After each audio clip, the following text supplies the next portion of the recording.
Kira-kira produk apa saja yang bisa mendapatkan sertifikasi halal itu sendiri, Pak?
Bincang Mamau MK bersinergi untuk kemajuan.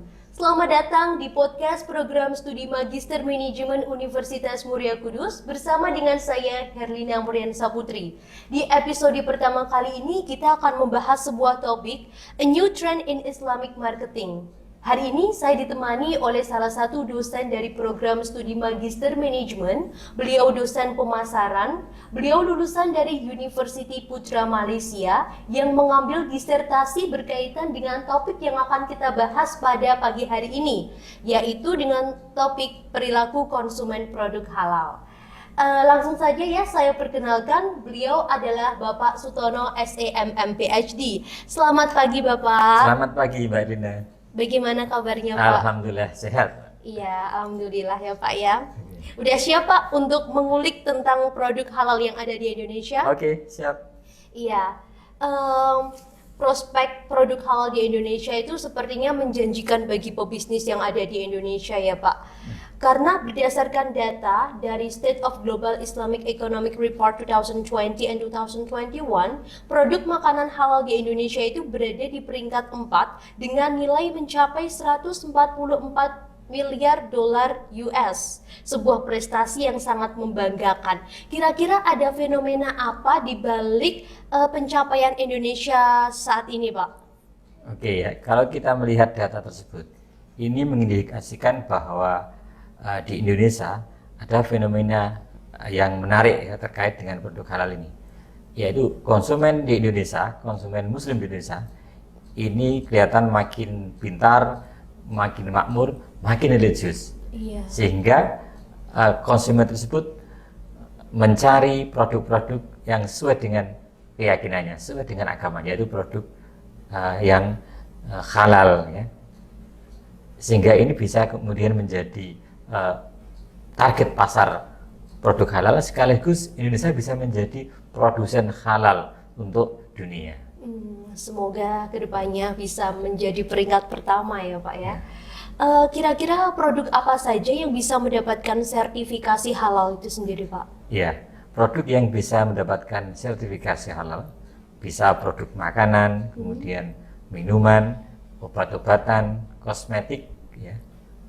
Dan juga produk-produk yang terkait dengan jasa, ya.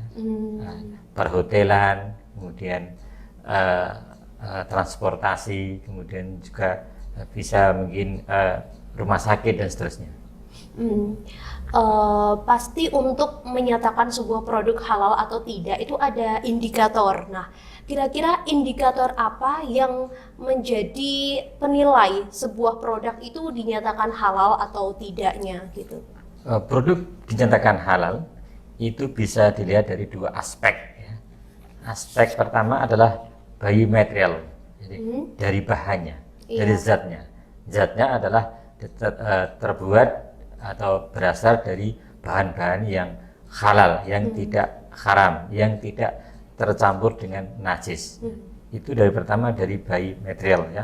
Yang kedua adalah bioproses ya. Produk tersebut diproses dengan cara yang standar halal, mulai dari proses produksinya sampai kemudian penyimpanannya sampai pengangkutannya, distribusinya harus standar halal yang dijadikan pedoman atau prinsipnya. Nah, sebagai contoh misalnya produk misalnya daging ayam gitu ya.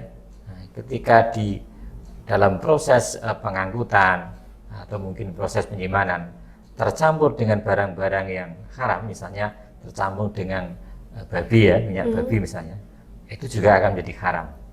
Maka harus dipastikan ya tidak hanya dari si bahannya, baik material, tapi juga baik prosesnya harus mengikuti prinsip halal. Terus untuk mendapatkan sebuah sertifikasi halal itu kan butuh proses yang lama, Pak. Bagaimana dengan UMKM kecil yang mereka belum punya sertifikasi halal? Bagaimana menunjukkan sebuah produk tersebut halal agar konsumen itu tertarik untuk membeli sebuah barang itu gitu? Oke ya. Untuk UKM sebenarnya ada tanggung jawab bersama untuk meningkatkan produk halal bagi UKM ya. Mungkin tidak hanya dari produksinya, mungkin juga bagaimana kebijakan pemerintah mendukung proses sertifikasi halal untuk UKM ya. Itu dari sisi legalitas produk halal ya. Kemudian dari sisi produsen dalam UKM juga harus ada komitmen atau jaminan bahwa produknya halal ya. Itu bisa ditunjukkan dengan label ya yang ada di produk, label yang menunjukkan bahwa komposisi produknya, komposisi bahan yang digunakan adalah bahan-bahan yang halal, tidak tercampur bahan-bahan yang haram. Gitu ya. Ya, oke Pak. Ini kan banyak sekali ya pebisnis yang ada di Indonesia, di mana mereka itu adalah pionir produk halal yang ada di Indonesia. Dan seharusnya pebisnis di Indonesia itu harus terjun langsung dalam produk halal itu. Kira-kira Bapak ada sedikit tips atau strategi yang perlu dilakukan untuk pemasaran produk halal bagi para pebisnis yang ada di Indonesia apa tidak? Bisa disampaikan Pak? Oke ya, ada kalau kita merujuk pada strategi pemasaran, ya kita bisa merujuk pada strategi pemasaran yang disampaikan oleh pakar pemasaran, yaitu adalah Philip Kotler ya. Ada yang disebut dengan marketing mix. Nah, kemudian untuk produk halal digabungkan dengan konsep halal. Jadi kita menggunakan strategi Islamic marketing mix ya. Jadi pertama adalah strategi produk ya. Bagaimana produk yang disampaikan kepada konsumen adalah produk-produk yang berkualitas. Dalam hal halal produk tersebut dari sisi materialnya juga dari sisi prosesnya tadi ya. Jadi baik material dan baik proses itu harus berkualitas ya.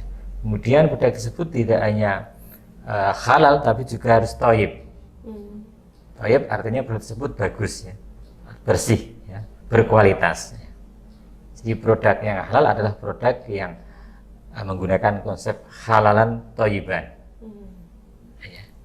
Itu dari sisi strategi produknya. Kemudian strategi harganya.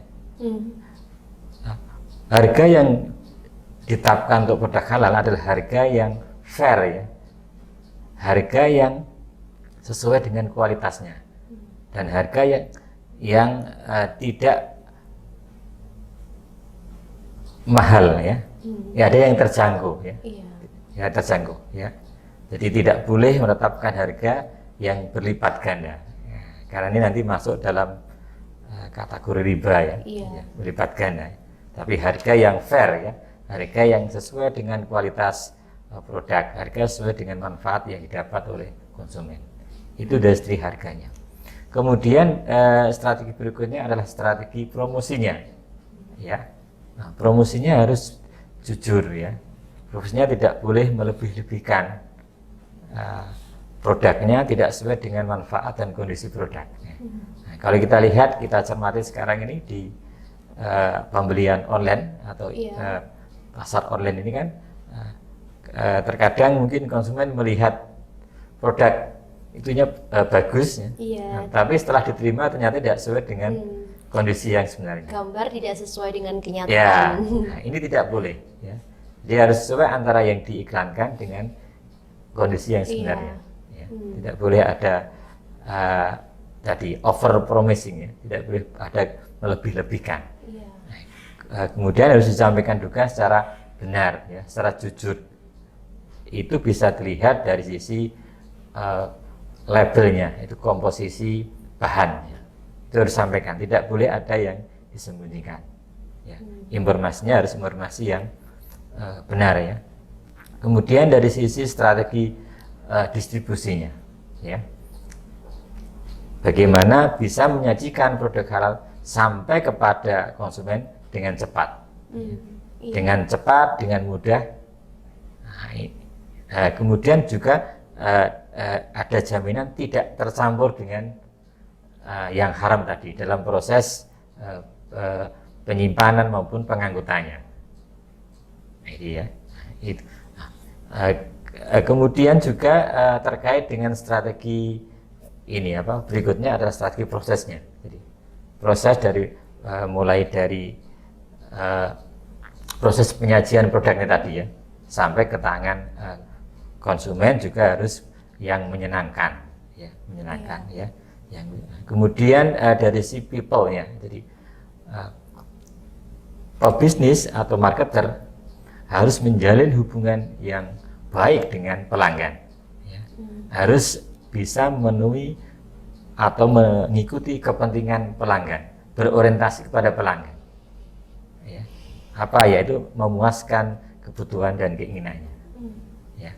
Di samping itu juga harus menjalin hubungan baik dengan mitra pemasaran yang lain, supplier, distributor dan sebagainya.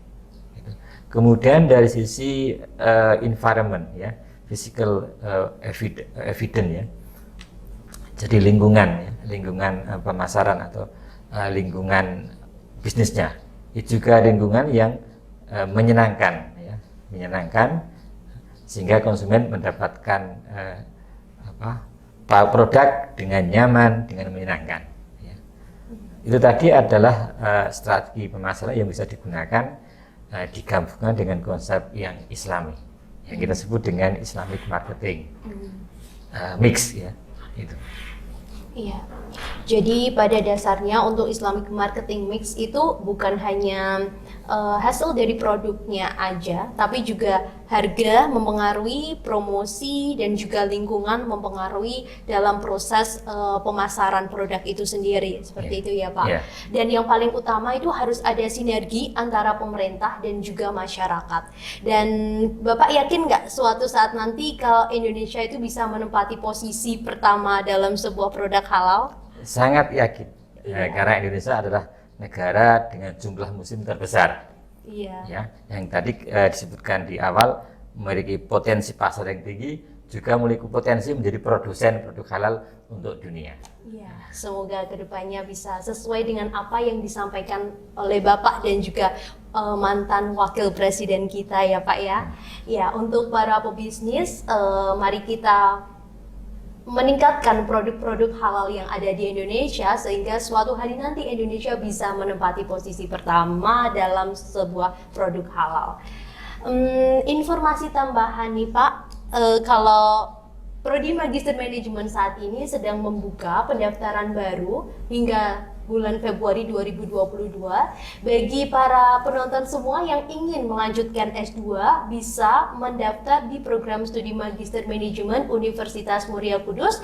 Bisa dilakukan secara offline maupun online. Offline dengan datang ke Sekretariat Program Studi Magister Manajemen lantai 2 atau bisa juga mengunjungi web kita di www.mm.umk.ac.id atau bisa menghubungi hotline yang ada di bawah ini.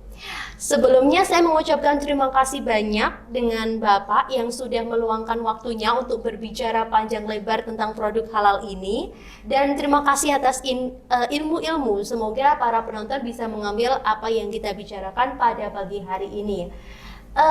Jalan-jalan ke Kediri, jangan lupa untuk memberi makanan khasnya. Saya Hadina Murdan Saputri mohon undur diri, sampai jumpa di podcast selanjutnya.